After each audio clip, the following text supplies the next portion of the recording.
وسلام على عباده الذين اصطفى. أما بعد فأعوذ بالله من الشيطان الرجيم. بسم الله الرحمن الرحيم. اليوم أكملت لكم دينكم وأتممت عليكم نعمتي ورضيت لكم الإسلام دينا. وقال النبي صلى الله عليه وسلم: المسلم من سلم المسلمون من لسانه ويده. سبحان ربك رب العزة عما يصفون وسلام على المرسلين والحمد لله رب العالمين. صدق الله العظيم. السلام علیکم ورحمۃ اللہ وبرکاتہ. عزیزان من، میرا آج کا موضوع اسلامی طرز زندگی سے معمول ہے. اللہ تبارک و تعالیٰ سے دعا ہو کہ اللہ تبارک و تعالیٰ مجھے سچ اور حق کہنے کی توفیق عطا فرمائے اور آپ کو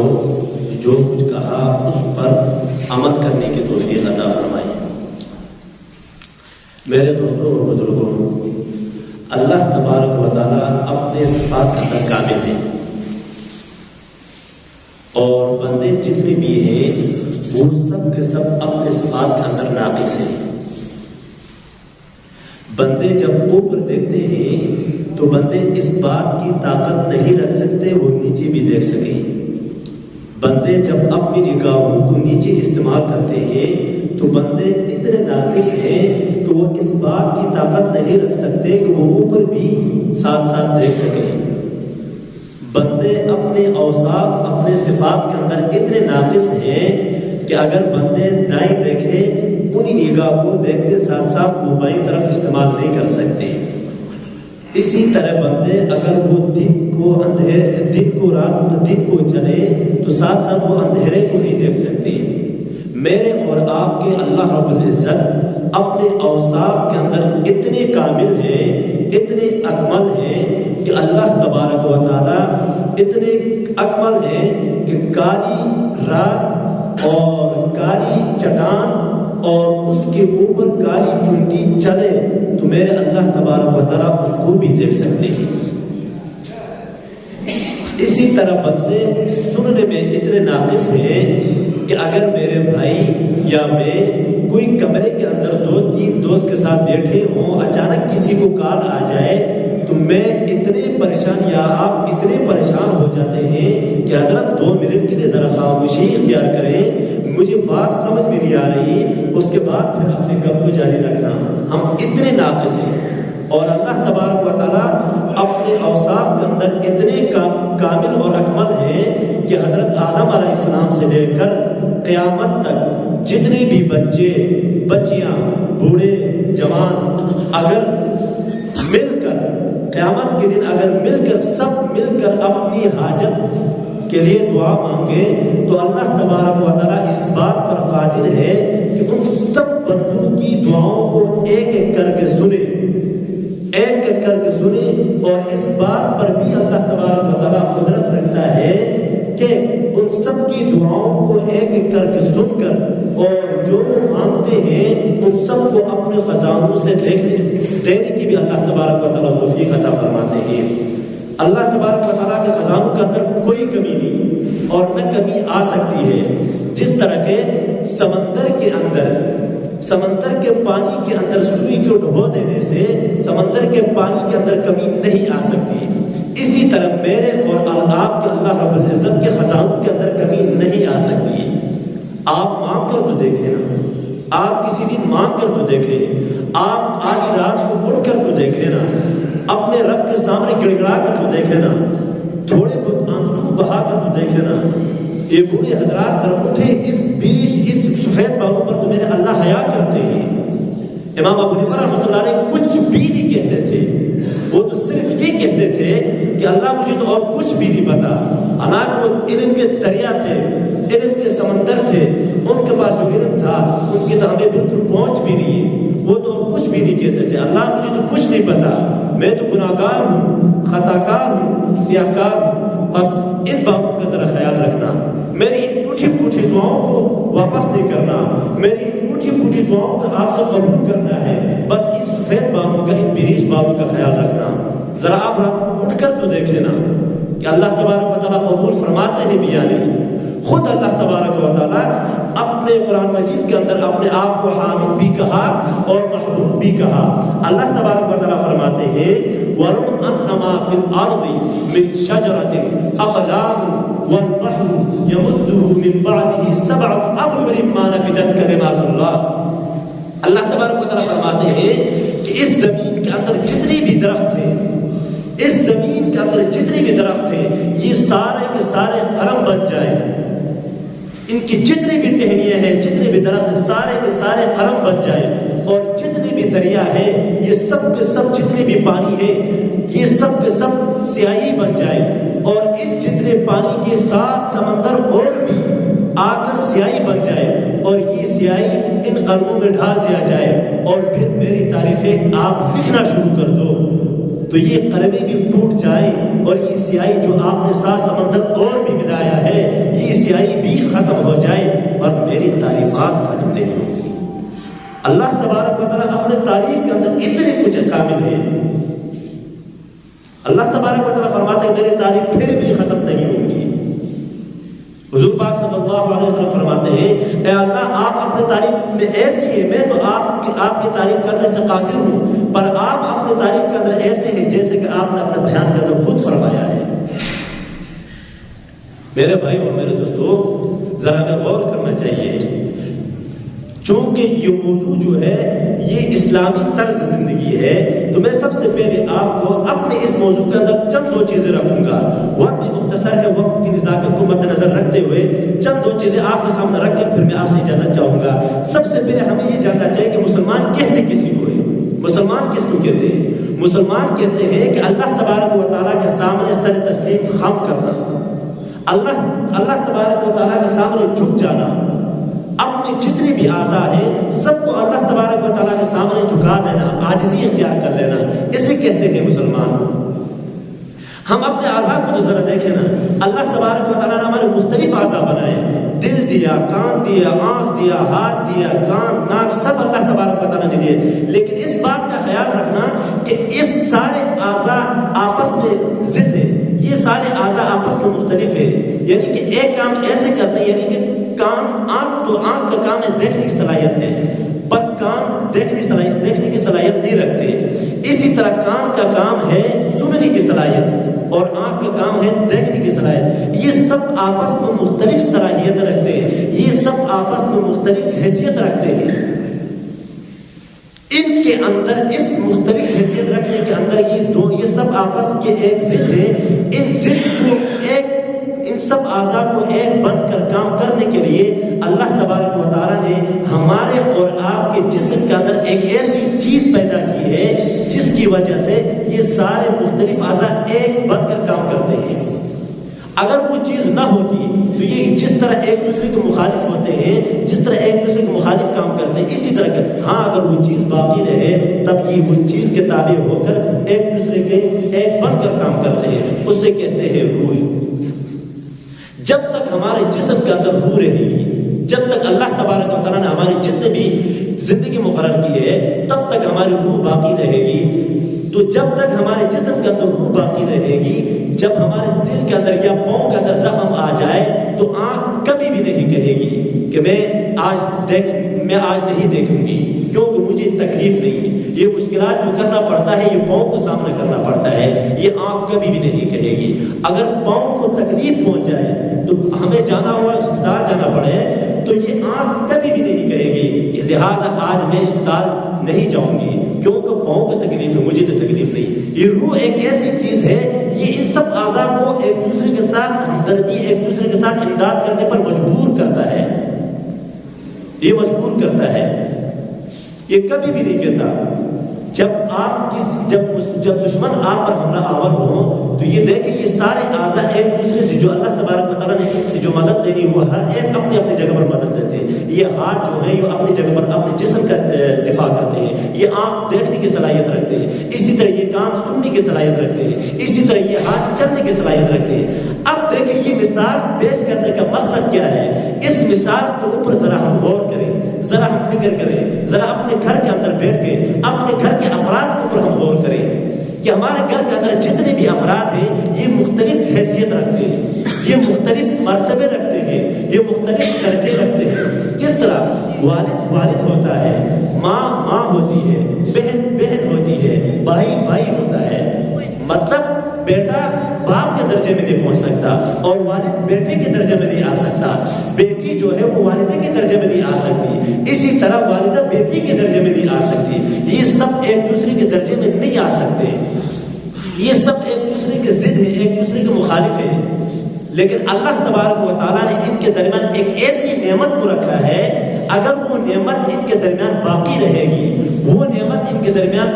اندر جم کر رہے گی, تو یہ سارے ان سب کے درمیان محبتیں بھی آئیں گی, ان سب کے درمیان الفتیں بھی پیدا ہوں گی, ان سب گھر والوں کے آپس میں اخلاق, اتفاق اور اتحاد بھی پیدا ہوگا,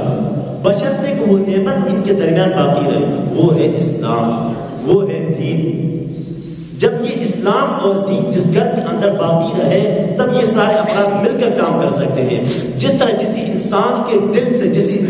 انسان کے جسم سے روح نکل جانے کے بعد اسی انسان کے کلیجے یا دل کو تم کسی چھری سے کاٹ کر اس کے آنکھوں کے سامنے رکھو, وہ آنکھیں کبھی بھی اس کے لیے آنسو نہیں بہائے گی. اسی طرح کسی گھر سے اللہ معاف کرے اسلام نکل جائے, دین نکل جائے, وہ گھر والے نہ حلال کی تمیز کرتے ہوں نہ حرام کی تمیز کرتے ہوں, ان کو حلال کیا چیز ہوتی ہے, حرام کیا چیز ہوتی ہے, دین کسے کہتے ہیں, اسلام کسے کہتے ہیں, نہ ان کے اولادوں کو نماز کے بارے میں پتا ہے, نہ والدین کو نماز کے بارے میں پتا ہے, نماز کیا چیز ہوتی ہے, اللہ پاک کا کلام کیا چیز ہے, بیت اللہ کسے کہتے ہیں, کسی چیز کا پتا نہیں ہے. پھر ان کے والدین کے گلے سے کوشش کرو کہ امام صاحب, قاری صاحب, میرے بچے بہت زیادہ نافرمان ہیں, میرے بچے ہماری بات مانتے نہیں ہیں, ہمارے بچے پڑھے لکھے ہیں, افلاطون بن چکے ہیں, پر بالکل بات ماننے کی ان کے اندر صلاحیت ہی نہیں ہے, ہم کیا کریں. ذرا اپنے گھر کا تو آپ رزلٹ تو چیک کریں نا, اپنا گھر کا ذرا حالات تو چیک کریں نا. صبح شام آپ کے گھر کے اندر اللہ کے نبی کی کتنے حکموں کی نافرمانی کر چکے ہوتے ہیں. آپ کے گھر کے اندر آپ کے بچے, آپ خود اللہ تبارک و تعالیٰ کے احکام پر کتنے عمل کرتے ہو اور نبی پاک صلی اللہ علیہ وسلم کے طریقوں پر کتنے اترتے ہو اور کتنا تم چھوٹ جاتے ہو. ذرا اس پر تم غور تو کرو نا. اسی وجہ سے یہ ہمیں آپ صلی اللہ علیہ وسلم سے یہ محبت ہے, جو الفت ہے, جو ایک بھائی ایک کی وجہ سے اپنے دوسرے بھائی کو جو ترجیح دیتا ہے, یہ ہمیں آپ صلی اللہ علیہ وسلم کے زمانے سے ابھی تک ہم چلے آ رہے ہیں. ہم صحابہ کو دور کی طرف نگاہ تو دوڑائیں نا, ہم ان کی مثالیں تو پڑھتے ہیں پر ان پر عمل نہیں کرتے. جنگ یرموک کے اندر ذرا اپنی نگاہ تو دوڑائیں نا. جنگ یرموک کے اندر ایک فوجی بیٹھا ہوئے پاس, دوسرے فوجی نے کہا العطش, ہائی پیاس, بہت سخت پیاس لگی ہوئی ہے.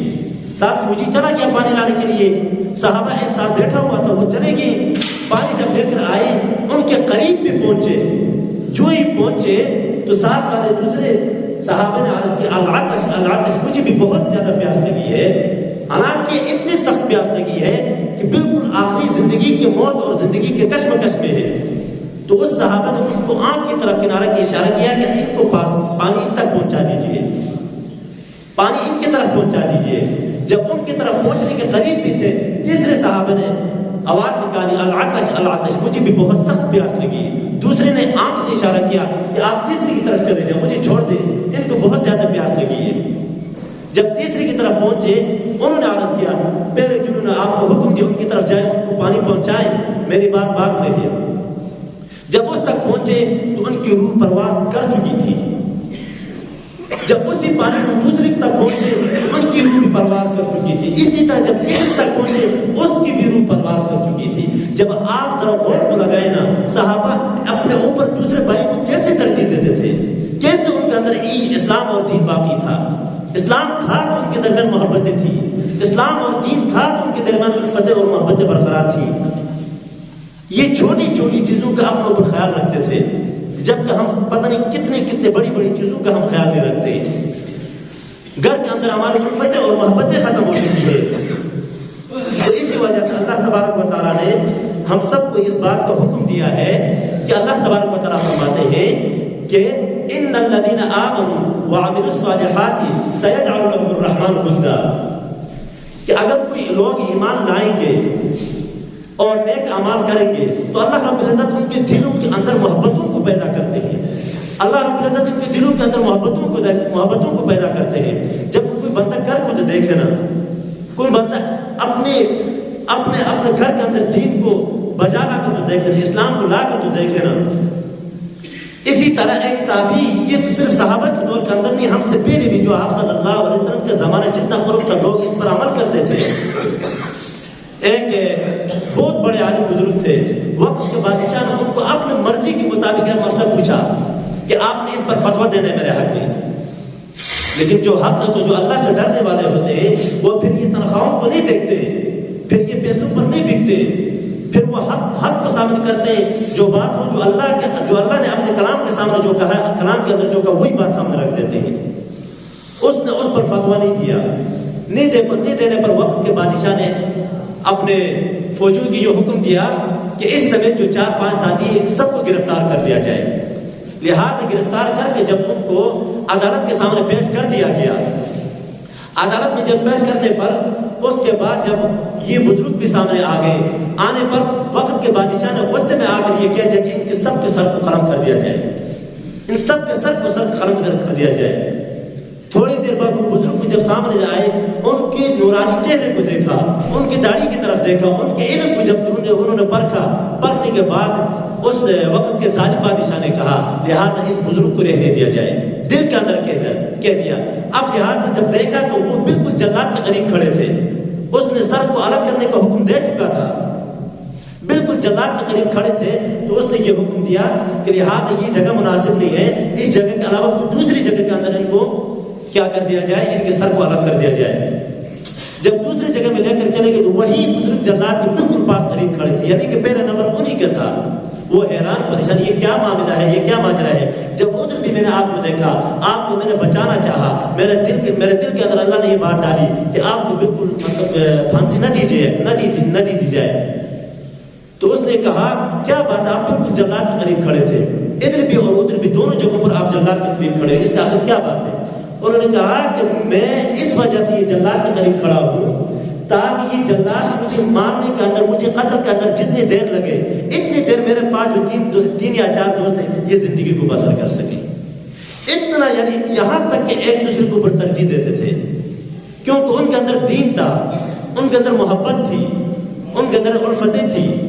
یعنی کہ یہ جلاد جو ہے یہ مجھے مارنے میں جتنی دیر لگے گی اتنی دیر میرے دوست اور میرے بزرگ جو ہے یہ اپنی زندگی گزار سکے، اتنی دیر اور سکون میں اندر رہ سکے۔ ان کے اندر دین تھا، دین برقرار تھا، اسی وجہ سے اللہ تبارک و تعالیٰ نے ان کے گھروں کے اندر، ان کے مال کے اندر سب برکتیں رکھی ہوئی تھی۔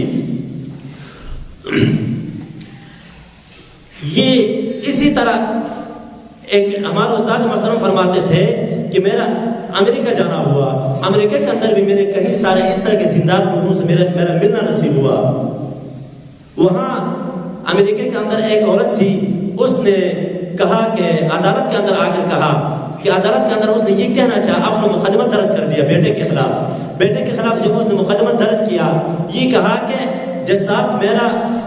شوہر فوت ہو چکا ہے، میرا اکلوتا بیٹا ہے، ایک ہی بیٹا ہے، لہٰذا میرے حق میں آپ کی فیصلہ سنا دیں کہ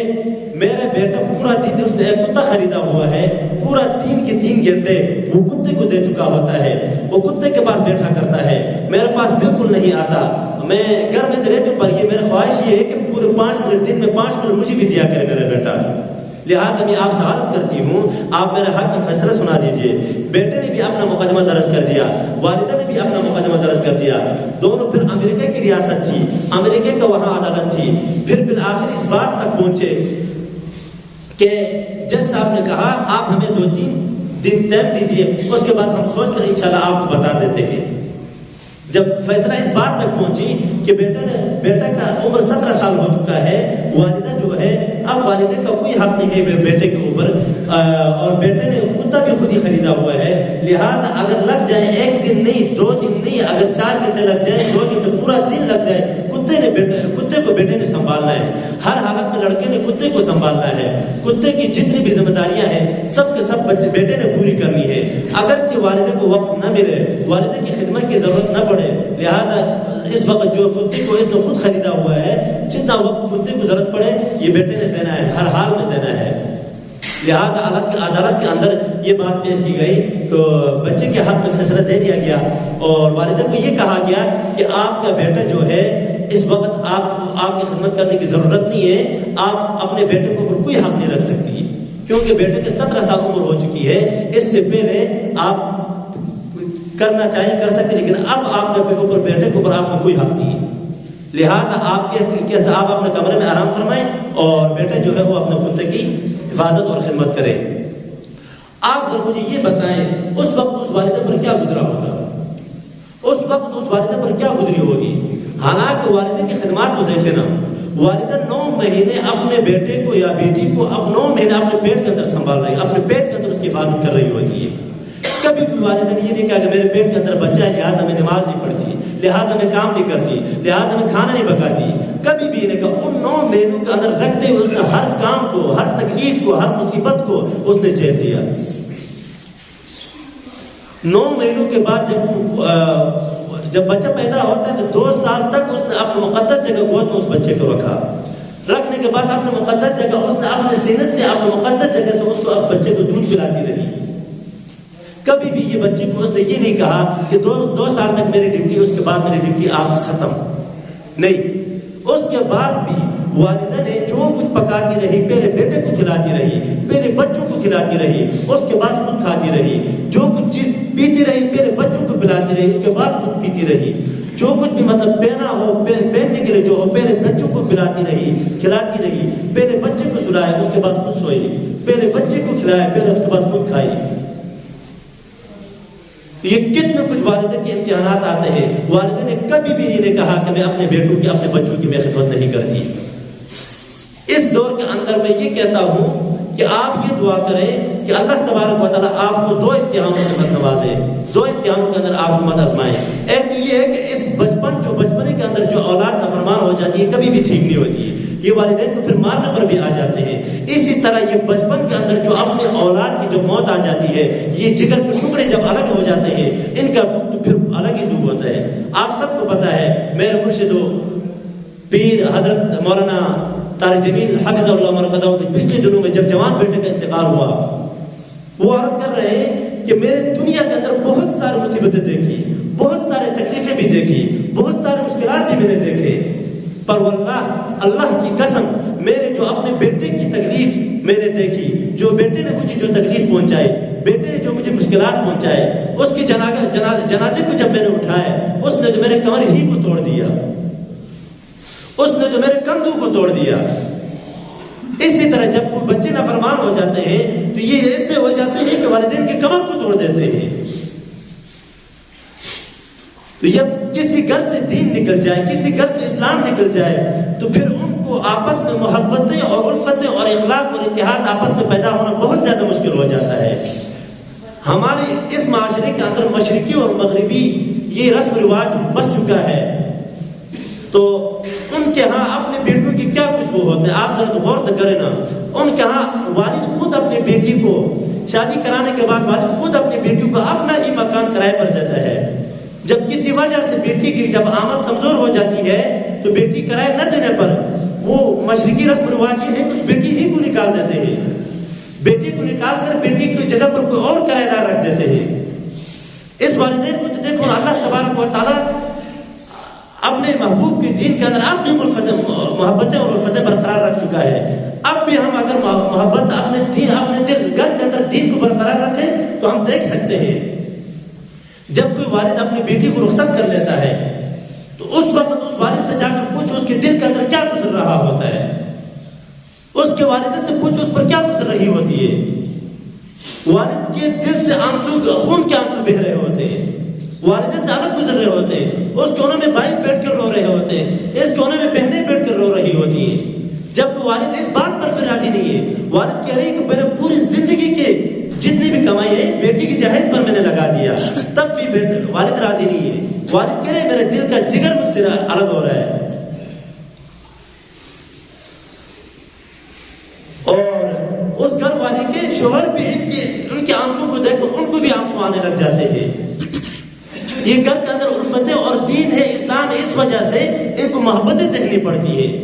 ان کے دین کے اندر اسلام اور محبت ہے، تو اس وجہ سے اللہ تبارک و تعالیٰ نے ان کے اندر اسلام کو برقرار رکھا ہے، دین کو برقرار رکھا ہے۔ اسی وجہ سے ماں کیا ہوتی ہے، ماں بیٹی کی محبت کو جانتی ہے، بیٹی جو ہے وہ ماں کی محبت کو جانتی ہے۔ تو اسی وجہ سے ہر ایک بندہ اپنا گھر کے اندر، اپنے پڑوس کے اندر، اپنے گھر کی بیٹی کے اندر جتنے بھی وہ اپنے خود خیال رکھا کرے۔ نبی پاک صلی اللہ علیہ وسلم کے ارشاد گرامی ہے، الدین النصیحہ، دین جتنا ہے سب کا سب خیر خواہ ہے۔ مثال کے طور پر میں اگر مثبت سوچ رکھتا ہوں تو مجھے چاہیے کہ میں اپنے گھر والوں کے ساتھ بھی مثبت سوچ رکھوں، مجھے چاہیے کہ مجھے محلے والوں کے ساتھ بھی مثبت اور خیر خواہی سوچ رکھنی چاہیے، مجھے گاؤں والوں کے ساتھ بھی خیر خواہی کی سوچ رکھنی چاہیے۔ مجھے یہ کبھی بھی منفی سوچ نہیں رکھنی چاہیے کہ اپنے گھر والوں کے ساتھ، اپنے محلے والوں کے ساتھ، اسی طرح اپنے گاؤں والوں کے ساتھ، کسی کے ساتھ بھی منفی سوچ نہیں رکھنی چاہیے، سب کے ساتھ منفی سوچ رکھنی چاہیے۔ آپ دیکھیں یہ سنت، یہ مثبت والی سوچ، یہ سنت طریقہ ہے۔ اگر جس بندے کے اندر آ جائے یہ بہت بڑی نعمت ہے، مثبت والی سوچ یہ بہت بڑی نعمت ہے۔ دیکھو کوئی لوگ منفی سوچ رکھتے ہیں اپنے پڑوس کے حق میں، اپنے رشتہ دار کے حق میں، اپنے محلے والوں کے حق میں، اپنے گاؤں والوں کے حق میں، اپنے بھائی کے حق میں جب منفی سوچ رکھتے ہیں، بری سوچ رکھتے ہیں، تو ان کو رات کو سوتے وقت گولیاں کھانی پڑتی ہے، اس کو بالکل سکون ہی نہیں آتا، اس کے اللہ تبارک و تعالیٰ نے اس کو سکون کو حرام قرار کر دیا۔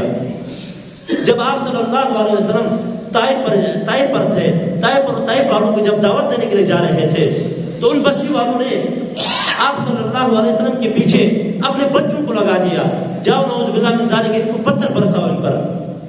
اتنے پتھر مارے، آپ سب حضرات کو پتا ہے کہ آپ صلی اللہ علیہ وسلم کے نالین مبارک خون سے تر ہو چکے تھے، خون سے بھرے ہوئے تھے۔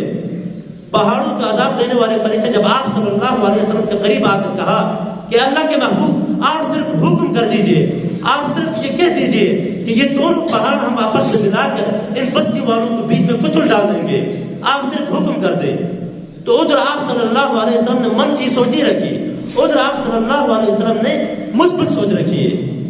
آپ صلی اللہ علیہ وسلم نے ہاتھ اٹھائے، اس فرشتے نے بھی یہ سوچا اب ان کی خیر نہیں ہوگی، اب ہمیں حکم ملے گا یہ دونوں پہاڑوں کو ہم آپس میں ملا کر ان دونوں کو کچل ڈال دیں گے۔ آپ صلی اللہ علیہ وسلم نے ہاتھ اٹھائے، ہاتھ اٹھانے کے بعد کیا عرض کیا، کیا اے اللہ جب یہ جو موجود ہے ان کے درمیان میری قدر نہیں، ان میں سے کوئی ایسا نہیں جو ایمان والے ہیں، ایمان لانے والے ان میں سے کوئی بھی نہیں، بالآخر کہ نسل کے اندر تو کوئی ایسا ہوگا جو ایمان لے آئے گا، میری قدر کو پہچانے گا، میرے دین کو پہچانے گا۔ اے اللہ ان کو ہدایت نصیب فرما۔ اللہ کے محبوب نے ان کو بددعائیں کبھی بھی نہیں دیا۔ اسی طرح آپ آ جائیں، ایک اللہ کے بڑے بہت بزرگ تھے، انہوں نے اپنے سر کو حلق کیا ہوا تھا، یعنی کہ انہوں نے اپنے سر کو منڈوایا ہوا تھا۔ وہاں کے لوگ بہت بڑے بدتمیز تھے، وہاں کے لوگوں نے اپنے ایک والد نے اپنے بچے کو بھیج دیا، جاؤ اس کے سر پر ذرا ہاتھ مارو، اس کا سر کیسا ہے۔ اللہ کے بہت بڑے وقت کے ولی تھے، جب ان کے قریب آیا دیکھا اس بچے نے اس کے سر پر آیا، اس کے سر کے ساتھ اس نے مزاق اڑا، بدتمیزی کرنے لگ گیا۔ دوسرے نے اپنے بچے کو بھیج دیا، جاؤ ان کے سر میں ذرا مار کے آؤ۔ تیسرے نے پوری بستی دیکھ کر ہنسنے لگی، کہہ لگانے لگ گئی۔ اللہ کے محبوب جب آپ کے دوست کو، جب آپ میں سے کسی کے دوست کو کوئی تکلیف پہنچائے تو ظاہر بات ہے دوسرے دوست کو غصہ آ جاتا ہے۔ جب اللہ کے محبوب، جب اللہ کے دوست کو جب کوئی تکلیف پہنچائے تو اللہ کی ذات پھر جلال میں آ جاتی ہے۔ اللہ تبارک و تعالیٰ نے ان کو القاء کر دیا، اے میرے بندے، اے میرے کامل بندے، آپ صرف حکم کر دیں، آپ صرف ان کے خلاف بددعائیں کر دیں، میں ان کو ایسی عذاب دوں گا کہ یہ عبرت کے لیے نشانہ بن جائیں گے، آپ صرف حکم کر دیں۔ تو اللہ تبارک و تعالیٰ تو ان کے حق میں بھی انہوں نے کبھی منفی نہیں سوچی بلکہ ان کے حق میں مثبت سوچا۔ تو اللہ تبارک و تعالیٰ سے دعا ہے جو کچھ سنا پڑھا اس پر عمل کرنے کی توفیق عطا فرمائے۔ تو آپ حضرات سے دعا ہے، آپ حضرات اپنے گھروں کے اندر دیکھیں، صبح سے شام اپنے گھروں کے اندر جو کچھ ہے، جو گھروں کے اندر صبح کا احکام دیکھے، کتنے کچھ اللہ کی نافرمانیاں ہوتی ہیں، کتنے کچھ اللہ کے احکام کی نافرمانی ہوتی ہیں، اللہ کے حکم کے، اللہ کے نبی پاک صلی اللہ علیہ وسلم کے طریقوں کی نافرمانی ہوتی ہے، اس کو آپ پرہیز کریں، اللہ تبارک و تعالیٰ کے دین کو، نبی پاک صلی اللہ علیہ وسلم کے طریقوں کو اپنے گھروں کے اندر بچا لائیں، نمازوں کے اوقات کا خیال رکھیں، اور مستقبل کے اندر مسلمانوں کی کیا حیثیت ہے، مستقبل کے اندر مسلمانوں کا کیا ہے، آپ خود دیکھ سکتے ہیں کہ وہاں ایک بندے تھے، انہوں نے کہا کہ ایک استاد تھے، انہوں نے اپنے شاگرد سے کہا کہ آپ نے اپنے گھر کے قریب، مسجد کے قریب اپنا گھر کیوں نہیں خریدا، اتنے دور آپ نے گھر خریدا ہوا ہے، آخر کیا وجہ، آخر بات کیا ہے؟ تو انہوں نے کہا حضرت آپ کو نہیں پتا، اگر جو دور پڑے 5 وقت کی نمازوں کے لیے آپ کو جانا مشکل ہو جائے گا۔ اس نے کہا کہ یہاں بالکل آپ کی بات ٹھیک ہے، یہ جگہ بہت زیادہ مہنگی بھی ہے، یہاں کے جرمنی کے لوگ بہت زیادہ مالی اعتبار سے بہت زیادہ طاقت بھی رکھتے ہیں، یہاں ہم اگر جرمنی کے لوگ، اگر کوئی مسلمان یہاں پر آ جائے، کوئی مسلمان یہاں کا اگر کوئی مکان خریدنا چاہے، کوئی زمین خریدنا چاہے، تو جرمنی لوگ مسلمانوں کو وہ زمین نہیں بیچتے، وہ مکانات نہیں بیچتے۔ اس نے کہا آخر اس کی کیا وجہ ہے، کیوں نہیں بیچتے، مکانات کیوں نہیں بیچتے، زمینی کیوں نہیں بیچتے؟ اس نے کہا کہ ان کے اندر بالکل وہ پڑوسیوں کا حق ہی نہیں، پڑوسی کا خیال ہی نہیں رکھتے، وہ جب گھر سے چلا تو ان کے اندر بالکل اخلاق ہی نہیں ہوتی ہے۔ تو اسی طرح ماضی کے اندر آپ دیکھ لیں کس حساب سے جو کچھ سنا پڑا، اللہ تبارک و تعالیٰ اس پر عمل کرنے کی توفیق عطا فرمائے۔